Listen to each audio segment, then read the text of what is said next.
Today we will continue with the chapter 11 transportation in animals and plants ਜਿਸ ਦੇ ਵਿੱਚ ਅਸੀਂ ਬਲੱਡ ਬਾਰੇ ਡਿਸਕਸ ਕਰ ਰਹੇ ਸੀ ਲਾਸਟ ਟਾਈਮ ਔਰ ਅੱਜ ਅਸੀਂ ਡਿਸਕਸ ਕਰਾਂਗੇ ਹਾਰਟ ਬੀਟ ਬਾਰੇ।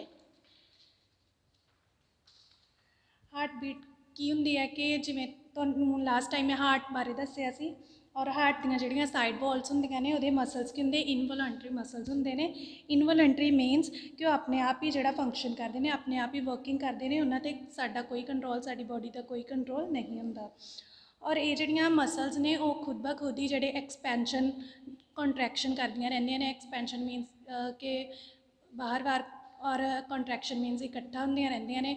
ਔਰ ਇਹ ਐਕਸਪੈਂਸ਼ਨ ਅਤੇ ਕੰਟਰੈਕਸ਼ਨ ਜਿਹੜੀ ਆ ਰੈਗੂਲਰ ਹੋਣ ਦੇ ਨਾਲ, ਰੈਗੂਲਰ ਮੂਵਮੈਂਟ ਜਿਹੜੀ ਮਸਲਸ ਦੀ ਹੋਣ ਦੇ ਨਾਲ ਜਿਹੜਾ ਇੱਕ ਸਾਊਂਡ ਕ੍ਰੀਏਟ ਹੁੰਦੀ ਹੈ, ਰਿਥਮਿਕ ਸਾਊਂਡ ਕ੍ਰੀਏਟ ਹੁੰਦੀ ਹੈ। ਔਰ ਉਸ ਅਸੀਂ ਸਾਊਂਡ ਨੂੰ ਕੀ ਨੇਮ ਦਿੰਦੇ ਹਾਂ? Heart beat. So heart beat ਜਿਹੜੀ ਆ ਡਾਕਟਰਸ ਜਿਹੜੇ ਆ ਕਿਵੇਂ ਹਾਰਟ ਬੀਟ ਸਾਡੇ ਹਾਰਟ ਦੀ ਲਿਸਨ ਕਰਦੇ ਆ through the use of stethoscope. ਤੁਸੀਂ ਆਪਣੀ ਬੁੱਕ 'ਤੇ ਦੇਖ ਸਕਦੇ ਹੋ ਸਟੈਥੋਸਕੋਪ ਨਾਮ ਦਾ ਇੰਸਟਰੂਮੈਂਟ, ਔਰ ਇਸ ਦੀ ਹੈਲਪ ਨਾਲ ਜਿਹੜਾ ਅਸੀਂ ਆਪਣੇ ਹਾਰਟ ਬੀਟਸ ਨੂੰ ਦੇਖ ਸਕਦੇ ਹਾਂ। ਔਰ ਐਵਰੇਜ ਜਿਹੜੀ ਹਿਊਮਨ ਦੀ, ਅਡਲਟ ਹਿਊਮਨ ਆ ਜਿਵੇਂ 20 ਤੋਂ ਅਬਵ ਜਿਹੜੇ ਹਿਊਮਨਸ ਹੁੰਦੇ ਨੇ ਉਹਨਾਂ ਦੀ ਜਿਹੜੀ ਐਵਰੇਜ ਹਾਰਟ ਬੀਟ ਹੈ ਉਹ ਕਿ 70 to 72 ਮਿੰਟਸ ਹੋ ਸਕਦੀ। ਇੱਕ ਮਿੰਟ ਦੇ ਵਿੱਚ ਜਿਹੜਾ 72 ਤੋਂ ਲੈ ਕੇ 72 ਤੱਕ ਜਿਹੜਾ ਹਾਰਟ ਸਾਡਾ ਬੀਟ ਕਰਦਾ ਹੈ। ਔਰ ਨੈਕਸਟ ਅਸੀਂ ਕਰਾਂਗੇ ਟੈਸਟਿੰਗ ਟਾਈਮ।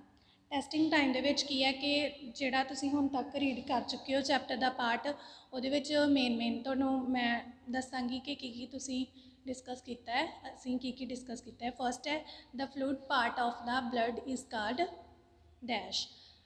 ਜੋ ਸਾਡਾ ਲਿਕੁਇਡ ਪਾਰਟ ਹੁੰਦਾ ਬਲੱਡ ਦਾ ਉਸਨੂੰ ਅਸੀਂ ਕੀ ਕਹਿੰਦੇ ਹਾਂ? ਪਲਾਜ਼ਮਾ। ਸੈਕਿੰਡ ਹੈ the cells present in the blood are dash dash and dash. ਜਿਹੜੇ ਸਾਡੇ ਬਲੱਡ ਦੇ ਵਿੱਚ ਕਿੰਨੇ ਤਰ੍ਹਾਂ ਦੇ? 3 ਤਰ੍ਹਾਂ ਦੇ ਸੈਲਸ ਪ੍ਰੈਜੈਂਟ ਹੁੰਦੇ ਹਨ। ਔਰ ਉਹ ਕਿਹੜੇ ਹੁੰਦੇ? Red cells, white blood cells and platelets. Third one is the red pigment present in the blood is dash.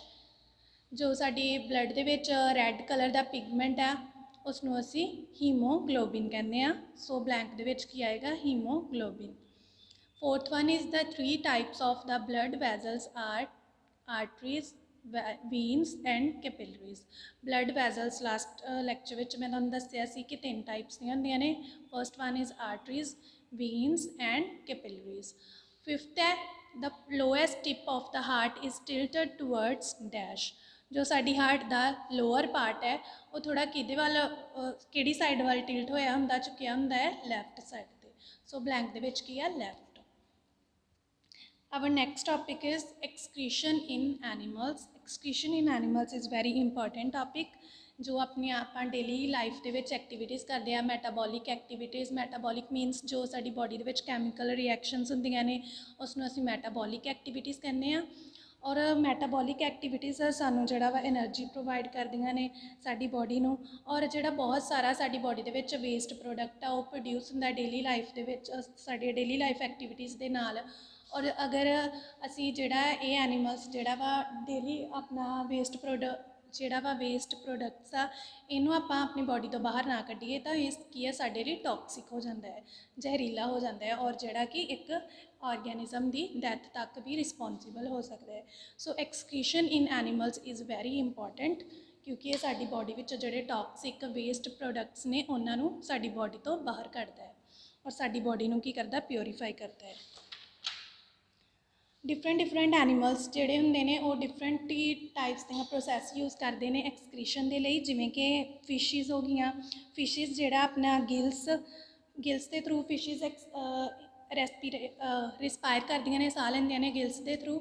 ਔਰ ਜਿਹੜਾ ਗਿਲਸ ਦੇ ਥਰੂ ਐਂਡ ਕਿਡਨੀਜ਼ ਦੇ ਥਰੂ ਆਪਣਾ ਜਿਹੜਾ ਉਹ ਵੇਸਟ ਪ੍ਰੋਡਕਟਸ ਹੈ ਉਹ ਬੋਡੀ ਦੇ ਵਿੱਚੋਂ ਬਾਹਰ ਕੱਢਦੀਆਂ ਪਾਣੀ ਦੇ ਵਿੱਚ। ਔਰ ਜਿਹੜੇ ਗਿਲਸ ਹੁੰਦੇ ਆ ਉਹ ਕੀ ਆ? ਟਰਾਂਸਪੇਰੈਂਟ ਹੁੰਦੇ ਨੇ ਔਰ ਉਹਦੇ ਨਾਲ ਕੀ ਹੁੰਦਾ? ਉਹ ਐਕਸਚੇਂਜ ਕਰਦੇ ਰਹਿੰਦੇ ਆਕਸੀਜਨ ਅਤੇ ਕਾਰਬਨ ਡਾਈਆਕਸਾਈਡ ਵਾਟਰ ਦੇ ਨਾਲ ਜਿਹੜਾ ਐਕਸਚੇਂਜ ਕਰਦੇ ਰਹਿੰਦੇ ਆ। ਸੋ ਉਸੇ ਤਰ੍ਹਾਂ ਹੀ ਹੋਰ ਵੀ ਜਿਹੜੇ ਐਕੁਐਟਿਕ ਐਨੀਮਲਸ ਨੇ, ਵਾਟਰ ਐਨੀਮਲਸ ਨੇ ਜਿਹੜੇ ਉਹ ਡਿਫਰੈਂਟ ਜਿਹੜਾ ਪ੍ਰੋਸੈਸ ਦੇ ਨਾਲ ਆਪਣੇ ਬੋਡੀ ਦੇ ਵਿੱਚੋਂ ਵੇਸਟ ਪ੍ਰੋਡਕਟਸ ਨੇ ਉਹਨੂੰ ਬਾਹਰ ਕੱਢਦੇ ਨੇ। So our next topic is excretory system in humans. Human ਵੀ ਕੀ ਹੈ? ਇੱਕ ਐਨੀਮਲ ਹੈ। ਸੋ ਹਿਊਮਨ ਦੇ ਵਿੱਚ ਜਿਹੜਾ ਆਪਾਂ ਹਿਊਮਨਸ ਹੈ ਉਹਨਾਂ ਦੇ ਵਿੱਚ ਐਕਸਕ੍ਰੀਟਰੀ ਸਿਸਟਮ ਕਿਹੜਾ ਹੁੰਦਾ ਹੈ ਉਹ ਅਸੀਂ ਡਿਸਕਸ ਕਰਾਂਗੇ। ਐਕਸਕ੍ਰੀਟਰੀ ਸਿਸਟਮ ਮੀਨਸ ਕਿ ਜਿਹੜਾ ਵੇਸਟ ਪ੍ਰੋਡਕਟ ਕੱਢਣ ਦਾ ਜਿਹੜਾ ਸਿਸਟਮ ਆ ਉਹ ਹਿਊਮਨਸ ਦੇ ਵਿੱਚ ਕਿਹੜਾ ਸਿਸਟਮ ਹੁੰਦਾ ਹੈ ਉਹ ਅਸੀਂ ਡਿਸਕਸ ਕਰਾਂਗੇ। ਹਿਊਮਨਸ ਦੇ ਜਿਹੜਾ ਐਕਸਕ੍ਰੀਟਰੀ ਸਿਸਟਮ ਆ ਮੇਨਲੀ 4 ਪਾਰਟਸ ਦਾ ਬਣਿਆ ਹੁੰਦਾ ਹੈ, kidneys, ureters, urinary bladder and urethra. So kidneys are very important. Kidneys ਜਿਹੜਾ ਵਾ ਬਹੁਤ ਇੰਪੋਰਟੈਂਟ ਔਰਗਨ ਹੈ ਦਿਸ ਸਿਸਟਮ ਦਾ। ਐਕਸਕ੍ਰੀਟਰੀ ਸਿਸਟਮ ਦਾ ਸਭ ਤੋਂ ਮੇਨ ਪਾਰਟ ਕਿਹੜਾ ਹੈ, ਕਿਡਨੀਜ਼। ਕਿਡਨੀਜ਼ ਜਿਹੜੀਆਂ ਨੇ ਰੈੱਡ ਸ਼ੇਪ ਦੀਆਂ ਹੁੰਦੀਆਂ ਨੇ, ਬਹੁਤ ਜ਼ਿਆਦਾ ਡਾਰਕ ਕਲਰ ਦੀਆਂ ਹੁੰਦੀਆਂ ਨੇ, ਔਰ ਜਿਹੜੀਆਂ ਬੀਨਸ ਹੁੰਦੀਆਂ ਨੇ ਜਿਹੜਾ ਉਹਦੀ ਸ਼ੇਪ ਦੀਆਂ ਬਣੀਆਂ ਹੋਈਆਂ ਹੁੰਦੀਆਂ ਨੇ ਕਿਡਨੀਜ਼। ਔਰ ਜਦੋਂ ਸਾਡੀ ਬਾਡੀ ਦੇ ਵਿੱਚੋਂ ਜਿਹੜਾ ਬਲੱਡ ਹੈ ਉਹ ਕਿਡਨੀਜ਼ ਤੱਕ ਪਹੁੰਚਦਾ ਹੈ ਤਾਂ ਫਿਰ ਕੀ ਹੁੰਦਾ ਹੈ ਕਿ ਬਲੱਡ ਦੇ ਨਾਲ ਜਿਹੜਾ ਬਹੁਤ ਹਾਰਮਫੁਲ ਵੀ ਸਬਸਟਾਂਸਿਸ ਸਾਡੀ ਕਿਡਨੀਜ਼ ਤੱਕ ਪਹੁੰਚਦੇ ਨੇ, ਔਰ ਜਿਹੜੇ ਯੂਜ਼ਫੁਲ ਸਬਸਟਾਂਸਿਸ ਨੇ ਉਹ ਵੀ ਸਾਡੀ ਕਿਡਨੀ ਤੱਕ ਪਹੁੰਚ ਜਾਂਦੇ ਨੇ। ਔਰ ਜਿਹੜਾ ਇਹਦੇ ਵਿੱਚ ਤੁਸੀਂ ਦੇਖ ਸਕਦੇ ਹੋ ਕਿ ਜੋ ਬਲੱਡ ਕੈਪਿਲਰੀਜ਼ ਬਣੀਆਂ ਹੁੰਦੀਆਂ ਨੇ ਐਕਸਕ੍ਰੀਟਰੀ ਸਿਸਟਮ ਦੇ ਵਿੱਚ, ਉਹ ਕੀ ਕਰਦੀਆਂ ਐਜ਼ ਆ ਫਿਲਟਰ ਐਕਟ ਕਰਦੀਆਂ ਨੇ। ਔਰ ਫਿਲਟਰਸ ਕੀ ਕਰਦੇ ਨੇ ਸਾਡੀ ਬਾਡੀ ਦੇ ਸਾਡੀ ਐਕਸਕ੍ਰੀਟਰੀ ਸਿਸਟਮ ਦੇ ਵਿੱਚੋਂ ਜਿਹੜੇ ਯੂਜ਼ਫੁਲ ਸਬਸਟਾਂਸਿਸ ਹੁੰਦੇ ਨੇ, ਜਿਹੜੇ ਕਿ ਸਾਡੀ ਬਾਡੀ ਨੂੰ ਨੀਡ ਹੁੰਦੇ ਆ ਯੂਜ਼ਫੁਲ ਸਬਸਟਾਂਸਿਸ, ਉਹਨਾਂ ਨੂੰ ਐਬਜ਼ੌਰਬ ਕਰਕੇ ਬੈਕ ਸਾਡੀ ਬਾਡੀ ਤੱਕ ਬਲੱਡ ਤੱਕ ਪਹੁੰਚਾ ਦਿੰਦੇ ਨੇ। ਬਟ ਜਿਹੜੇ ਵੇਸਟ ਪ੍ਰੋਡਕਟ ਹੁੰਦੇ ਆ ਜਿਹੜੇ ਸਾਡੀ ਬਾਡੀ ਨੂੰ ਨਹੀਂ ਚਾਹੀਦੇ ਉਹ ਵਾਟਰ ਦੇ ਨਾਲ ਡਿਜ਼ੋਲਵ ਕਰਕੇ ਫਿਰ ਕੀ ਕਰਦੇ ਨੇ ਸਾਡੀ ਬਾਡੀ ਦੇ ਵਿੱਚੋਂ ਐਜ਼ ਅ ਯੂਰੀਨ ਜਿਹੜਾ ਉਹ ਰਿਮੂਵ ਹੋ ਜਾਂਦੇ ਨੇ। ਔਰ ਜਿਹੜੇ ਵੇਸਟ ਸਬਸਟਾਂਸਿਸ ਨੇ ਉਹ ਕੀ ਕਰਦੇ ਯੂਰੀਨ ਦੇ ਥਰੂ ਜਿਹੜਾ ਸਾਡੀ ਬਾਡੀ ਤੋਂ ਬਾਹਰ ਨਿਕਲ ਜਾਂਦੇ ਨੇ।